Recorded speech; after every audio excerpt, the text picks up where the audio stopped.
Right, guys, welcome to the Eden podcast. This is episode 7, and today we have a pretty awesome guest. We've got George Armstrong from Physique Academy.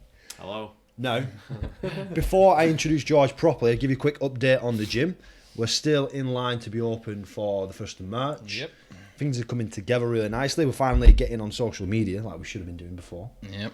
But we're creating a lot of content, and we're creating Eden Cooks. So that'll be coming on YouTube and using it as the extra info. Finally getting to use my skills. Yeah, extra info for helping people with the nutrition and actually eating different foods instead of just being chicken and rice as well. But yeah, right. So we got George with us. So if you don't know George, the guy's been jacked since he came out of the womb. But he is a personal trainer, online coach. I'm guessing a lot more, but we'll let him tell you about that. And yeah, excited to have you on, mate. Lovely to be here. Introduce yourself a little bit. So, I'm George Armstrong. I'm 24 years old. Been training since I was 14. It runs in the family, fitness, health. My granddad owned the first gym in Bolton. So it runs in the family, strength training, powerlifting, bodybuilding. Uncle's done it, even grandma's done it. Oh. So that's how I kind of got into it. Cool. And so I've been competing as well when I was younger. What was that? In bodybuilding or powerlifting? Yeah, bodybuilding. Right. Yeah, first competed when I was 17 in bodybuilding. Won some big shows like Mr. UK, Mr. Northwest, Awesome. Mr. Bolton, Mr. Chorley. At 17, won them. Yeah, for 17. Yeah, Nice. So I was competing against men as well, and I used to do well. We win majority of that.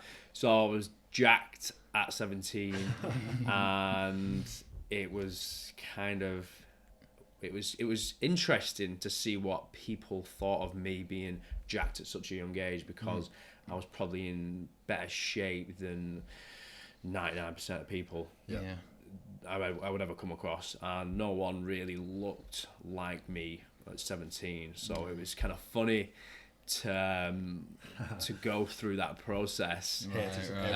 As in, like, everyone used to know me, everyone used to kind of not lick my ass, but kind of big me up. And it was just interesting to kind of go through being such a young age, jacked, and then having such a good amount of titles and being successful at such a young age. Yeah. It was interesting. It's good. But now, personal training, online coach. I did go traveling for a good 6 months. Nice. So I'm back and I'm doing really well, which is taken off. I've put a lot of hard work into it, and I'm getting where I want to be. Got some big goals, aspirations for the future, and just need to keep pushing, keep grinding it out, and see where it takes me. That's awesome. Yeah. Let's start from the beginning then. I know. I was thinking that We've got a lot to cover now. The whole gym, first gym in Bolton, your granddad. That's pretty cool. That's cool. Awesome. So you're saying you've been training since you was 14. Was that in that gym? No, it wasn't in that gym. Oh, right, no, okay. He didn't have the gym then. Oh, right, Okay, that's before your time. Yeah, he set the first gym in Bolton. It was a judo gym, and it had some weights in there as well.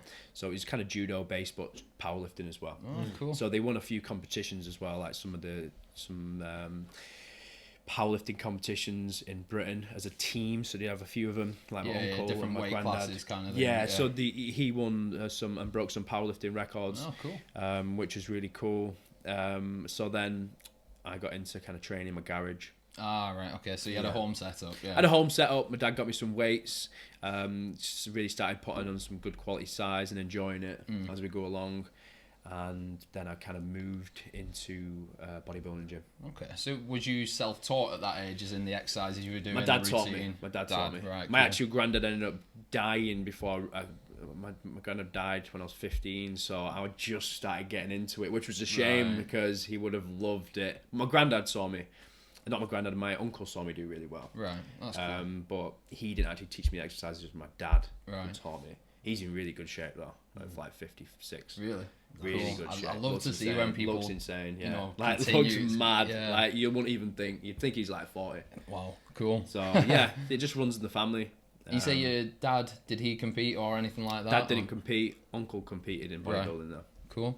You ever dip your toe into anything else? You done the bodybuilding, any powerlifting, anything like that, or no, has that not been for you? No powerlifting. Don't fancy the injuries. I think I'm pretty. Well, I was very strong for my height and weight and stuff like that, and I think it could have easily been that. It's just the direction you chose. But it's just kind of the direction I chose, and just how it planned out. And then when I got injured, that kind of just threw everything off. Right. So when was that? That was when I was 18. Right. 18 and a half. Was that a bad injury, was it? Bicep tear and tendonitis for a good 2 years in my forearms. Is that one of the hole where it shoots? So yeah, so inside, not tennis elbow, golfer's elbow. Yeah. In both arms. So I tore one, strained the other, doing bicep curls using fat grips. Right. So did that, just like wrecked me. I still carried on training because it's all I knew, and I was like fighting it every day. I was like, oh no, it's like burning. I was taking tablets every day to try and numb the pain, but then it just didn't work. It just made it worse. Yeah. So I did compete, and I still won my competitions that I was set out to win while I had these injuries. Yeah. But then when I kind of had 6 months off, that was when it kind of hit me hard. Right. The injuries just weren't getting better. Yeah. Was 6 months when you went travelling, was that? No, it was before that. Right, okay. Before that. Right. You're doing like what, 5 years ago, 6 years ago this? Yeah, well, I'm 24 now. So. Yeah, I believe the last time you trained together, didn't you have some form of injury, Connor? You got injured, didn't you? I did bad, didn't I? Yeah, we trained. It says it all. One session. Yeah, horrible. Fuck me. Yeah, I was watching the video of that earlier. Did not look good.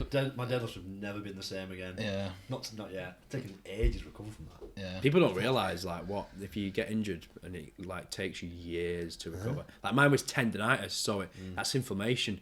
Yeah. So you can have it 10 years and not get rid of it. So no doctors really had heard of anyone at 18 years old having that bad tendonitis. So I was just like, didn't know what to do. Yeah. You're in the gym every day, personal training. You can't lift up dumbbells. I couldn't lift up a dumbbell without me being in excruciating pain. Yeah. Clean my teeth was agony. Cool. So it just kind of strips you from what you already know and who you think you are and your identity. Something's been taken away from you. You can't do it, and you're kind of fighting it because you think that's you. I need to compete. I need to win these competitions. Yeah. So have you found that like everyone knew the bodybuilder, the jack guy from young age? That let's say that stopped. You got injured, maybe things changed. How did you handle that? Did people start seeing you differently, treating you differently, or? Oh yeah, they treated me differently. In what way? They just looked at me differently.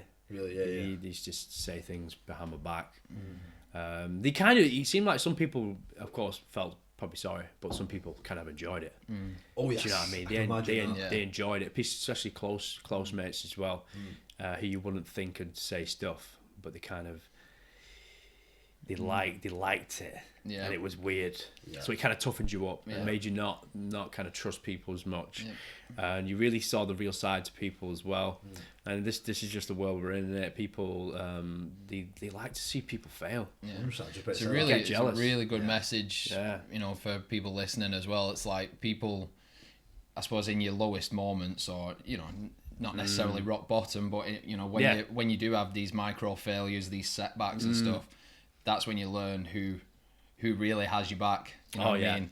I mean, just from experience, me and Connor and businesses we've run in the past, and we've had lots of good moments, plenty of bad moments, and you do really learn who's there for you. And funnily enough, those people are still here now. Yeah. You'll probably know this. Interestingly enough, is so if you have that setback and people treat you differently or talk about you differently, then your circle gets smaller and smaller and smaller. Yeah. Funnily enough, you probably get a bit happier at that point. Oh yeah, definitely.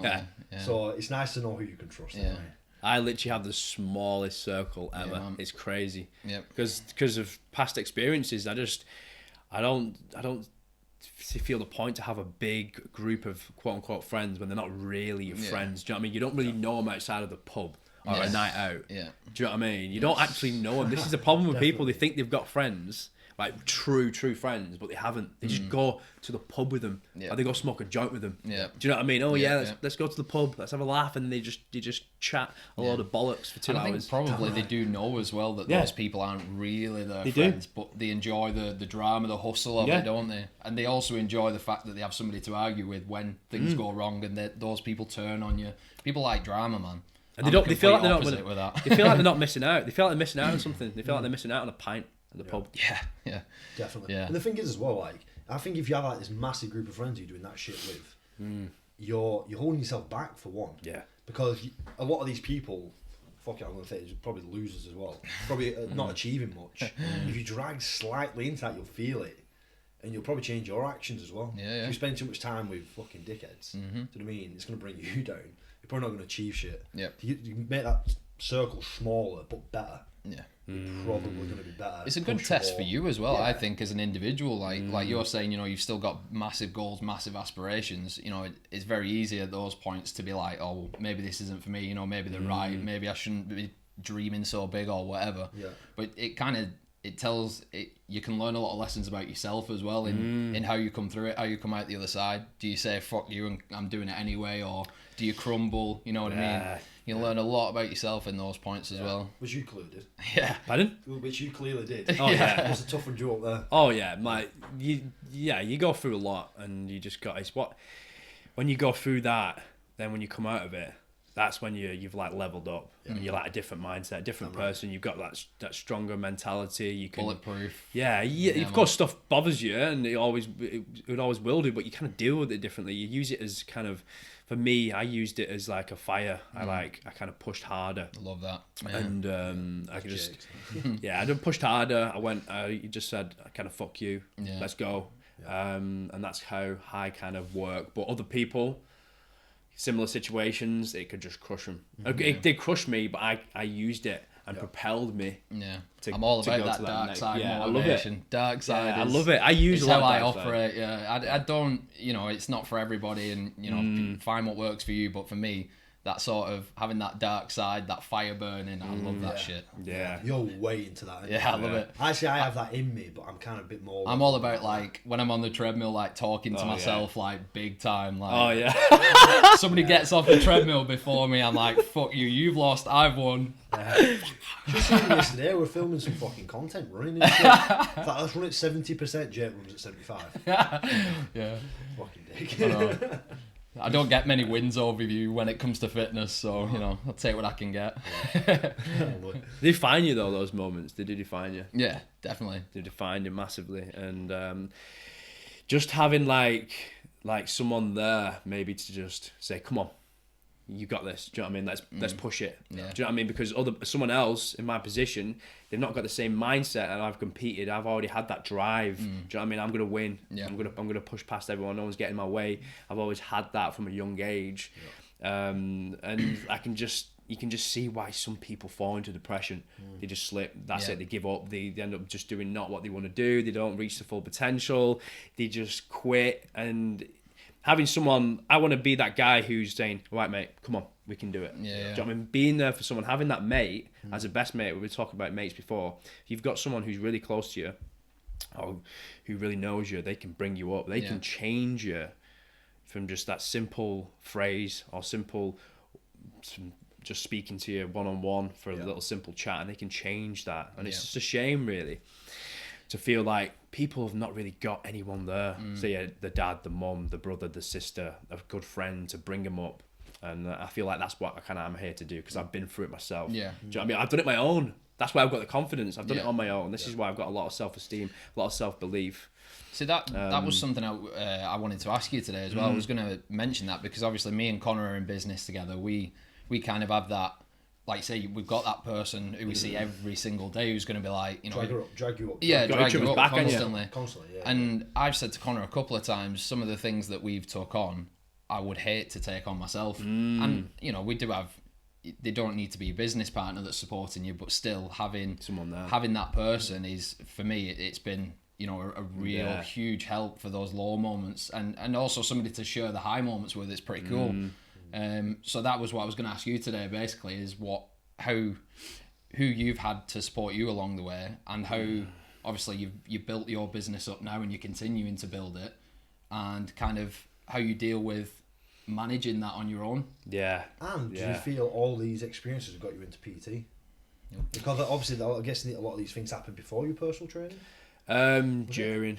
Right. I started personal training when I was 18. Right, okay. So it was quite early on still. Yeah. Because you find like a lot of people, well, good personal trainers get into to actually help people and bring people up. Like, this you're is that the guy. difference. Yeah, I'm that guy. I actually care. Yeah, exactly. Do you know what I mean? I actually care too much, where it'll actually upset me. Yeah. And I'm like, it's actually happened recently where I'm caring too much about a client. I'm like ringing him and checking if everything's okay. Right. Because I'm that concerned, but that's just how I'm inclined. And sometimes I need to step back and think, whoa, you're like going a bit too far now. You're actually hurting. You're not hurting yourself, but you're making yourself feel like you're in the wrong, or you're doing something Like taking wrong. it personally, really. Yeah. But yeah, I really do believe that if you're getting into personal training, you have to care. Otherwise, you're gonna fail long term. Maybe you get the clients in and you get some good results, and you make a little bit of money. But long term, you have to care about people. And this is the problem with a lot of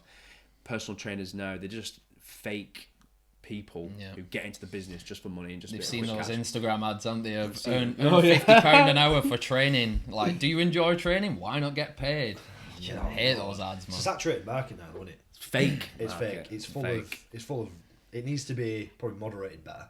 Yeah. For one, because it's full of shit. What do you think of if to moderate it? How would you go about that? Would you think more stringent exams process, or because you higher pay or lower pay? For one, the examination process to get in's dog. Yeah. And it's like the 6-week courses and stuff, they're not very complex. For one, that probably needs to level up. Two, I don't know. Maybe people need to get reviewed. I think it needs to be more of a more counselling involved with it, because it's not really personal trainers. It's not training people, is it? At the end of the day, this person usually it's some sort of habit or addiction. They're addicted to eating too much food, and what's actually underlining behind that is a real thing that you're trying to deal with. Yeah. Because give it 6 months down the line, if they don't sort that thing out that they're dealing with, they're just going to blow back up and put all that weight back on. So it's kind of getting personal trainers to understand that it's not just about getting that person fit and losing a bunch of weight. It's actually developing some good habits, getting into the mind and listening to them, understanding them as people, and it's more psychology, really. I feel like personal training. That's why I feel like I get good results, and a lot of people do, because you have to be good with people. You have to understand them and listen to them, because the people lie. They lie. I've got so many past clients who lie.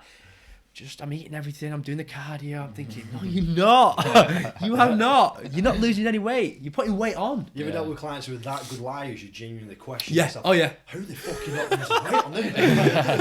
It makes you think, doesn't it? It does make you think. Absolutely.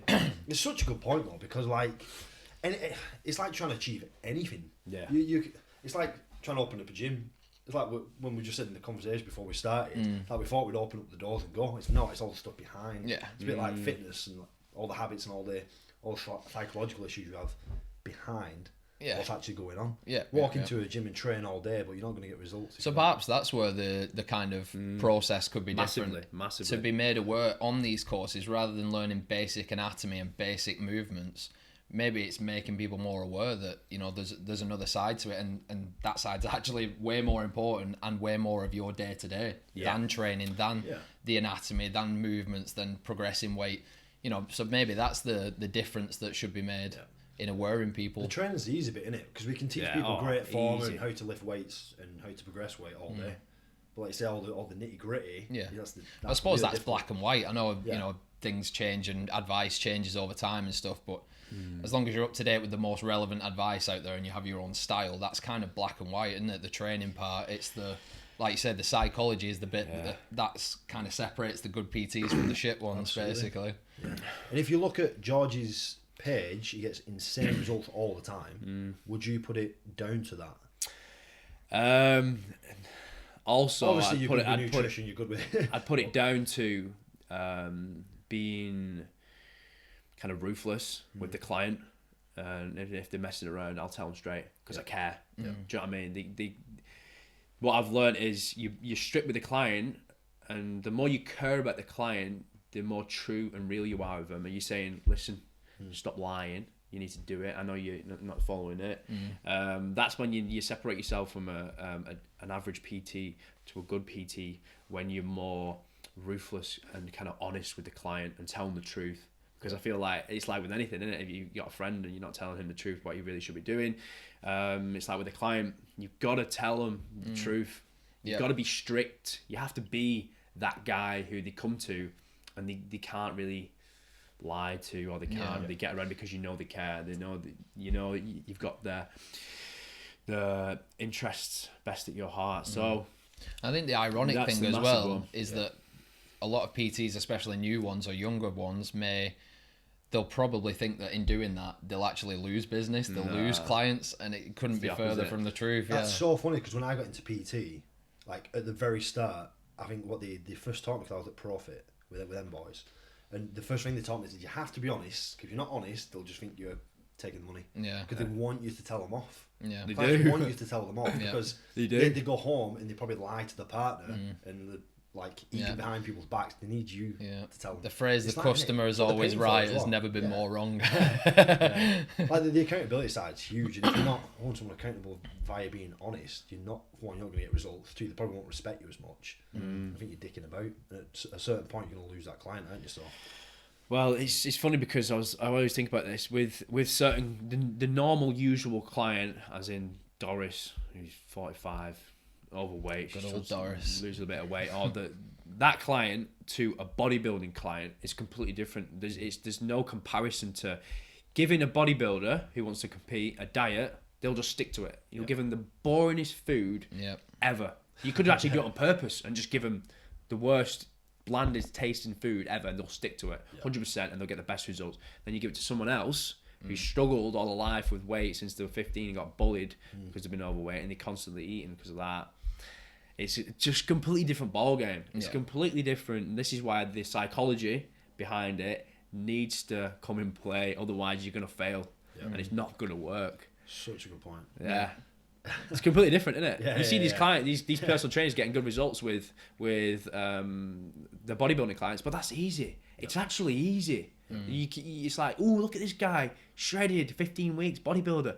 I don't care because it's so easy, and people who actually know the industry as a personal trainer understand that. Yeah. And it's a science at that point, like we were saying earlier. That is the black and white part where, like you say, you tell them to eat this and do this, and you get this. It's that simple. Their adherence is ridiculous. For sure. And, I think I've only had like maybe 2 or 3 clients who were solely so focused on bodybuilding that it was easy to get results. Oh, easy. And it was like 12, 16 weeks later, they're shredded. Oh, it's just like, well, that was easy. Yeah. Why couldn't everyone be like that kind of thing? But it's not and that's kind of, and that is that 1% as well. Well, probably 0.01% of people that are looking for that. And the majority of people, I feel, I could be wrong here, but the majority of people I feel are these regular people that are looking to feel a bit better about yourself. Like say, maybe you've been bullied, maybe it's just low confidence in general, or, those are the kind of people that kind of motivate me to be in this industry and kind of help those people out, because I I've been there myself and had low confidence through things like that, and it's not a nice place to be, and if you can bring people out of that, it's very fulfilling for yourself, and if you can create a business that's churning out those transformations, those psychological transformations, then I can't think of a better place to be in. Sometimes the best transformation are the ones you don't see, right? As well, so mentally, exactly. Massively. So if I give some advice on like people choosing a PT or a coach or whatever, don't look at your people churning out results from bodybuilders. If you're an average person, because like you said, for one, I'm just going to fucking blast them. They probably only know how to train people like that and giving out simple diet plans. Don't look at them people. Cookie cutter. Exactly, cookie cutter shit. Yeah. Look at the people working with the normal person.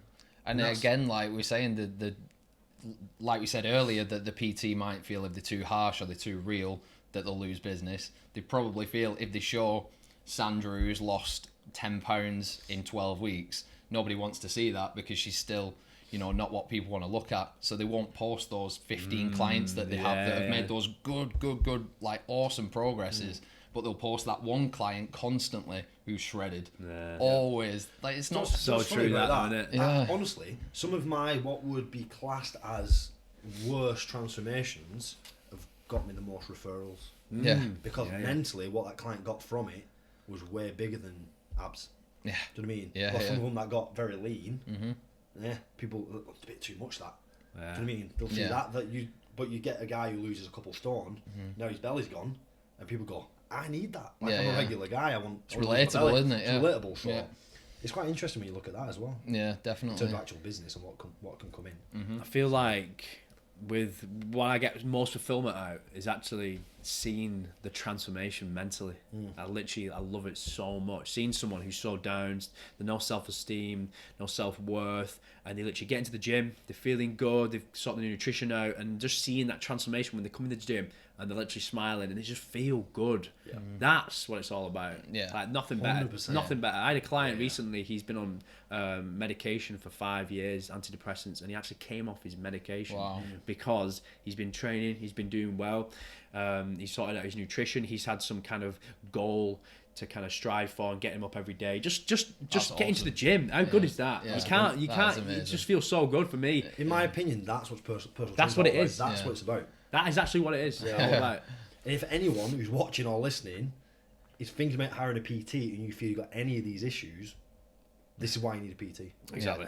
Yeah. Not just to think you need to get shredded or like the person. You don't need a £20 gym membership or a $9.99 one or a £28 a month one. You need a PT. You know, you can get some good results on your own. There's plenty of advice out there. There's YouTube. There's audio books.